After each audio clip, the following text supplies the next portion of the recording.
Oi, prezadas alunas e prezados alunos, vamos dar início à nossa segunda aula referente à segunda semana do nosso curso, de acordo com o nosso cronograma e a nossa apostila.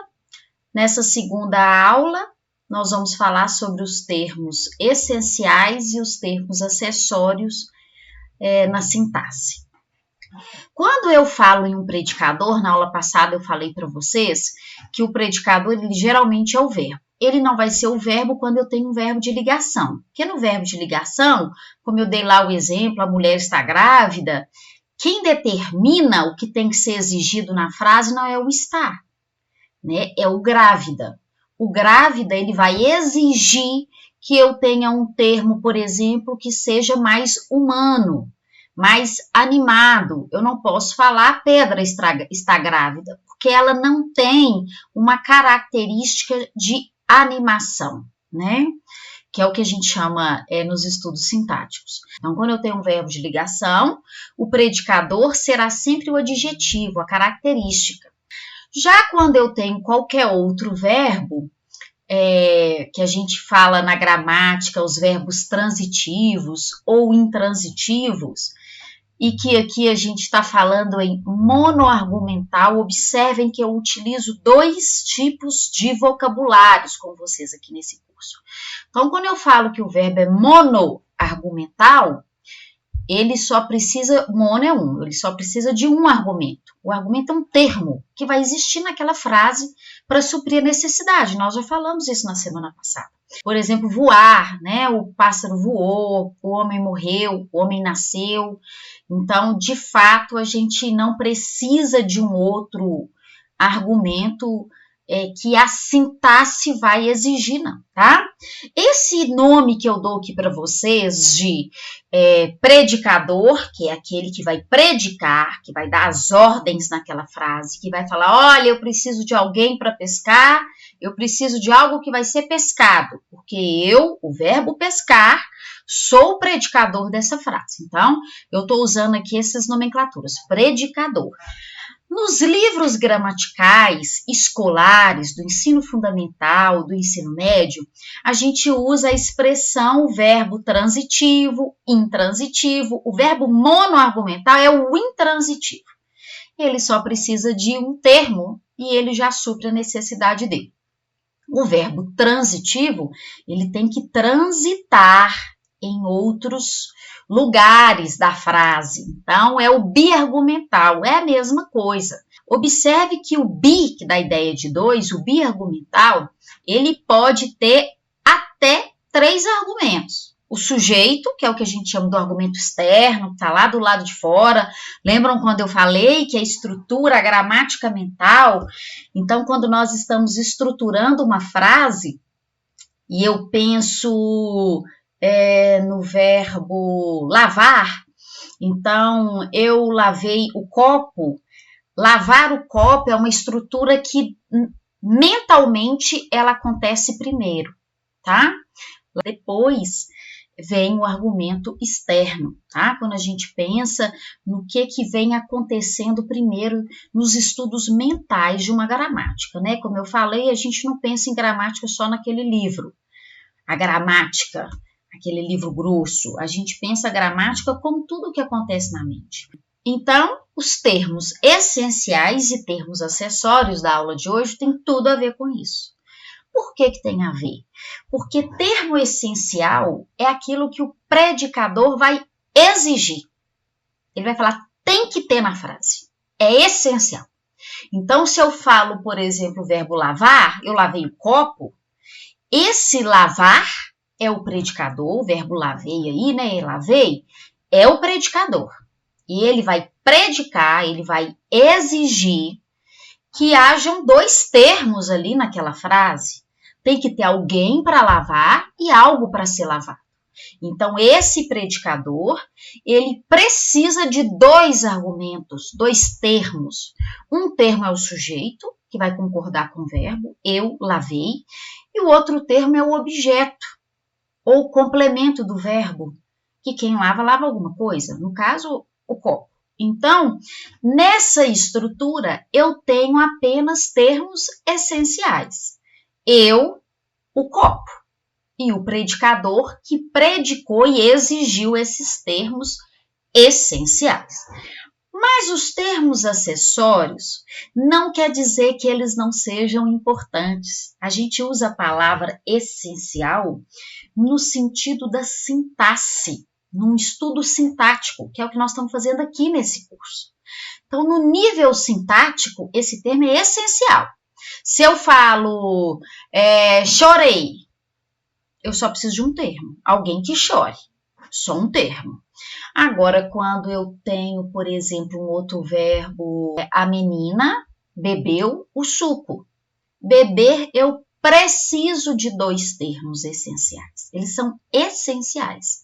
Porque só falar bebeu o suco, está faltando alguém, né? Um sujeito que ainda não está na frase. E se só falar ela bebeu, isso também está faltando o complemento de beber. Então, observe que quando nós usamos a nomenclatura termos essenciais e termos acessórios, nós estamos falando de sintaxe, de um estudo sintático, tá? De gramática. Não quer dizer que um termo que não seja essencial não seja importante para o entendimento da frase. Então, quando eu falo que ele não é essencial, não é para a semântica. Não é para a enunciação, não é para o entendimento da frase, é para a estrutura sintática. Sintaticamente, eu analiso duas coisas. Quem é o predicador dessa frase? Geralmente é um verbo. O que esse verbo exige? Alguém que bebe alguma coisa para ser bebido. Pronto, acabou. Esses são os termos essenciais. O que vem a mais são os termos acessórios, tá bom? Então, só recapitulando, o termo acessório não quer dizer que ele não seja importante, não quer dizer que eu não preciso dele para complementar o entendimento de uma informação. Mas ele não é considerado um termo essencial, porque termo essencial são apenas os termos que satisfazem o predicador, ok? Quais são, então, os termos essenciais de uma estrutura? Então, os termos essenciais que eu tenho: sujeito, que é o argumento externo, né? Os objetos, tanto podem ser objeto direto, quando eu falo, por exemplo, eu bebi o suco, mas eu posso ter um verbo que eu preciso dar uma paradinha numa preposição para depois ir para o objeto, que é o que a gente chama de objeto indireto. O verbo não vai direto para esse complemento, ele vai indiretamente, ele dá uma paradinha na preposição. Por exemplo, o verbo precisar. Eu preciso de dinheiro. Então, eu preciso. Quem precisa de alguma coisa. Eu paro na preposição para dar continuidade. Então, eu tenho o sujeito como um termo essencial, o objeto, seja direto ou indireto, como um termo essencial.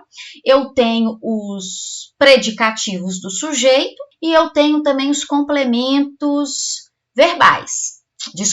Complementos nominais. Observa que os objetos são os complementos verbais, né? Eu preciso de dinheiro. Quem precisa de alguma coisa. Dinheiro é o complemento do verbo.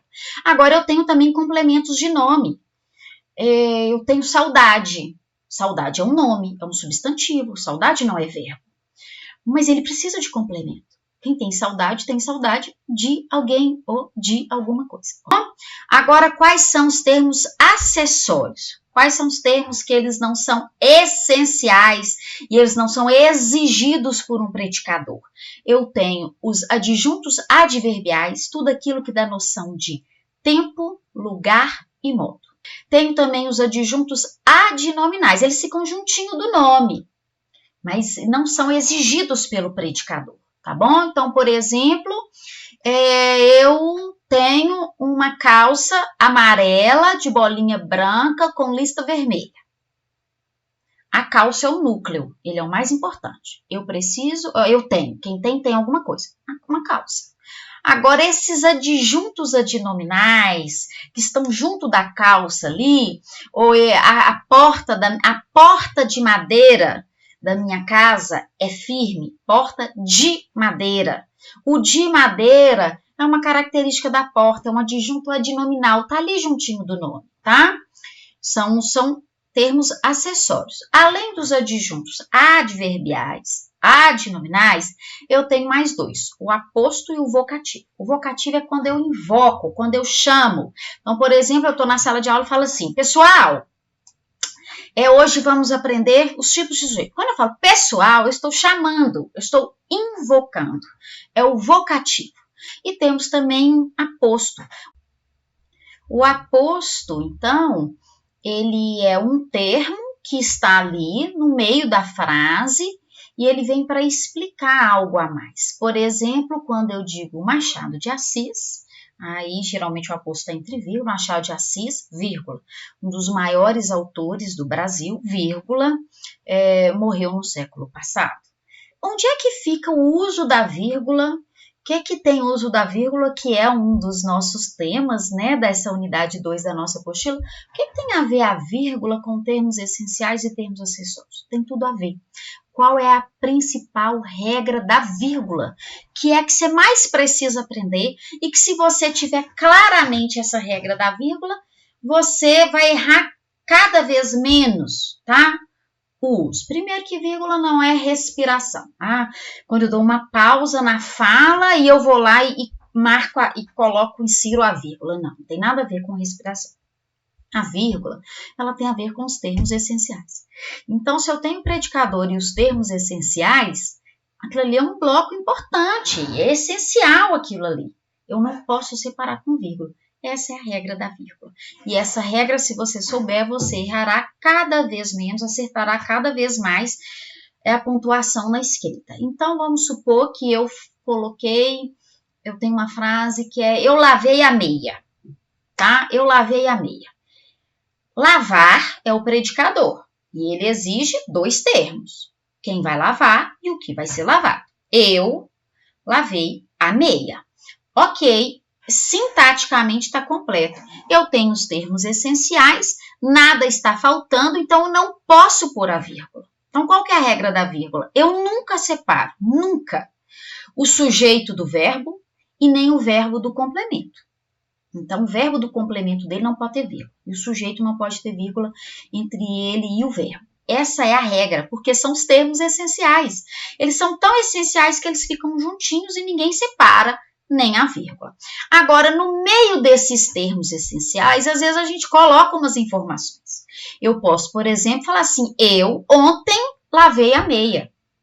O ontem não é essencial, porque o verbo lavar não exige ontem. Ele exige lavar. Alguém vai lavar e vai lavar alguma coisa, só isso que exige. Tudo que eu colocar ali no meio, como um termo acessório, eu posso separar com vírgula. Essa é a regra principal da vírgula na língua portuguesa inteira. Então, toda vez que eu, por exemplo, ontem, vírgula, eu lavei a meia, vírgula, lá na casa da minha mãe. Tranquilo, tá tudo certo. Eu separei com vírgula apenas os termos acessórios. E aí eu posso. Agora, esses termos acessórios eu vou colocar tudo no meio da frase, só para bagunçar aqui a brincadeira. Então, eu, ontem, lavei lá na casa da minha mãe, a meia. E eu tenho essa frase inteira. Então, onde que eu vou colocar a vírgula? Eu, vírgula, ontem, vírgula. Eu estou separando eu ontem. Eu estou separando com vírgula, não é o sujeito do predicador, não é. É a expressão ontem, que está sendo uma intrusa aqui. Ela está no meio dos termos essenciais. Então, ela tem que ser separada com vírgula, antes e depois, para todo mundo saber que esse é um termo acessório, que está no meio dos termos essenciais. Então, vamos lá. Eu ontem, está separado por vírgula, né? Eu ontem lavei, vírgula, lá na casa da minha mãe, vírgula, a meia. Ok? Então, eu separo com vírgula os termos acessórios. A adjunta de nominal, o a meia. A é um adjunta de nominal, ele está junto de meia. Meia é a palavra mais importante. Por que o a como adjunta de nominal eu não separo com vírgula? Ou, por exemplo, eu lavei minha meia. Por que o minha eu não posso separar com vírgula, já que é um termo acessório? Porque ele é um determinante. E os determinantes, eles são poderosos na língua portuguesa e na sintaxe. eles são tão poderosos que quem determina o plural ou singular dos verbos, dos predicadores, são os determinantes. Eu sou mineira e aqui em Minas Gerais, às vezes eu como, junto com vários outros mineiros, o plural e falo frases como, por exemplo, os meninos estão muito bagunceiros. Os meninos estão muito bagunceiros. Observe que eu coloco o verbo no plural. Tão, estão. Mas o sujeito está no singular. Os menino. Mas o determinante nunca estará no singular. Quem determina o plural é o determinante. Os estão bagunceiros. Os meninos ou os meninos, não importa o plural no núcleo do sujeito. O determinante, ele é um termo, uma adjunta de nominal dos sujeitos, por exemplo, muito importante. Tá? Façam as atividades no Moodle e nós nos vemos na nossa última aula, que será na terceira semana. Abraço para vocês.